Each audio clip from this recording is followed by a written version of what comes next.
مومنو، تم پر روزے فرض کیے گئے ہیں جس طرح تم سے پہلے لوگوں پر فرض کیے گئے تھے، تاکہ تم پرہیزگار بنو۔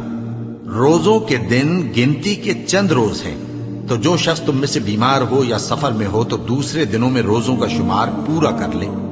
اور جو لوگ روزہ رکھنے کی طاقت رکھیں لیکن رکھیں نہیں، وہ روزے کے بدلے محتاج کو کھانا کھلا دیں۔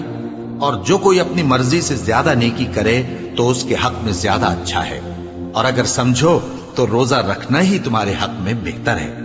روزوں کا مہینہ رمضان کا مہینہ ہے، جس میں قرآن اول نازل ہوا، جو لوگوں کا رہنما ہے اور جس میں ہدایت کی کھلی نشانیاں ہیں اور جو حق و باطل کو الگ الگ کرنے والا ہے۔ تو جو کوئی تم میں سے اس مہینے میں موجود ہو چاہیے کہ پورے مہینے کے روزے رکھے، اور جو بیمار ہو یا سفر میں ہو تو دوسرے دنوں میں روزے رکھ کر ان کا شمار پورا کر لے۔ اللہ تمہارے حق میں آسانی چاہتا ہے اور سختی نہیں چاہتا، اور یہ آسانی کا حکم اس لیے دیا گیا ہے کہ تم روزوں کا شمار پورا کر لو، اور اس احسان کے بدلے کہ اللہ نے تم کو ہدایت بخشی ہے تم اس کو بزرگی سے یاد کرو اور اس کا شکر کرو۔ اور اے پیغمبر، جب تم سے میرے بندے میرے بارے میں دریافت کریں تو انہیں معلوم ہو کہ میں تو تمہارے پاس ہی ہوں۔ جب کوئی پکارنے والا مجھے پکارتا ہے تو میں اس کی دعا قبول کرتا ہوں۔ تو ان کو چاہیے کہ میرے حکموں کو مانیں اور مجھ پر ایمان رکھیں تاکہ نیک رستہ پائیں۔ روزوں کی راتوں میں تمہارے لیے اپنی عورتوں کے پاس جانا جائز کر دیا گیا ہے، وہ تمہاری پوشاک ہیں اور تم ان کی پوشاک ہو۔ اللہ کو معلوم ہے کہ تم ان کے پاس جانے سے اپنے حق میں خیانت کرتے تھے، سو اس نے تم پر مہربانی کی اور تمہاری حرکات سے درگزر فرمائی۔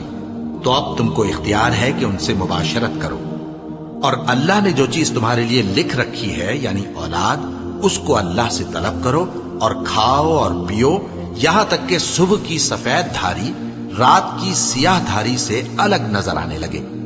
پھر روزہ رکھ کر رات تک پورا کرو، اور جب تم مسجدوں میں اعتکاف بیٹھتے ہو تو ان سے مباشرت نہ کرو، یہ اللہ کی حدیں ہیں، ان کے پاس نہ جانا۔ اسی طرح اللہ اپنی آیتیں لوگوں کے سمجھانے کے لیے کھول کھول کر بیان فرماتا ہے تاکہ وہ پرہیزگار بنے۔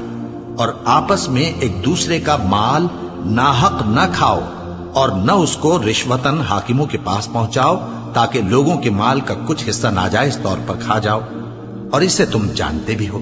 اے پیغمبر، لوگ تم سے نئے چاند کے بارے میں دریافت کرتے ہیں کہ گھٹتا بڑھتا کیوں ہے۔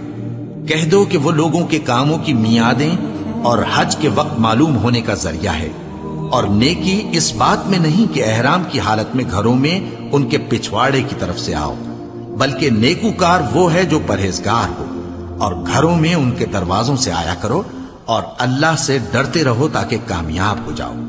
اور جو لوگ تم سے لڑتے ہیں تم بھی اللہ کی راہ میں ان سے لڑو، مگر زیادتی نہ کرنا کہ اللہ زیادتی کرنے والوں کو دوست نہیں رکھتا۔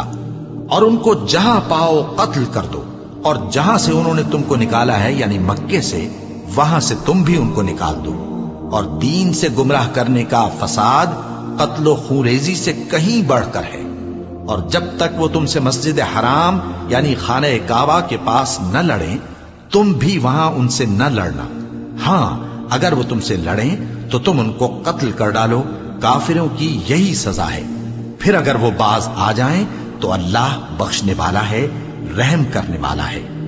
اور ان سے اس وقت تک لڑتے رہنا کہ فساد نابود ہو جائے اور ملک میں اللہ ہی کا دین غالب ہو جائے۔ پھر اگر وہ فساد سے باز آ جائیں تو ظالموں کے سوا کسی پر زیادتی نہیں کرنی چاہیے۔